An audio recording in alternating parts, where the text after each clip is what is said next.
Бонжорно, аттутти! Всем привет! Очень люблю наблюдать за сардинскими коровушками. И они, в свою очередь, за нами. Мы остановились поприветствовать, потому что увидели, что два теленка стали играть. Муж говорит: «Гварда, джокано, джокано». Это значит «смотри, играют, играют». Слово «корова» в итальянском языке запомнить очень просто по созвучию с «му», с тем звуком, который издает корова. «Ла мука» будет по-итальянски «корова». «Ле муке» – коровы, множественное число.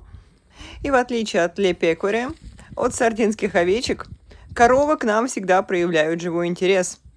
Всегда останавливаются, пристально смотрят, вопрошающе, но сохраняют дистанцию, близко не подходят.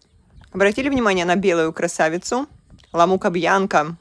И если в стаде сардинских овец всегда выделяется «ла пекора нера» – черная овца, то среди сардинских коровушек всегда выделяются белые. Такие чудесные снежки.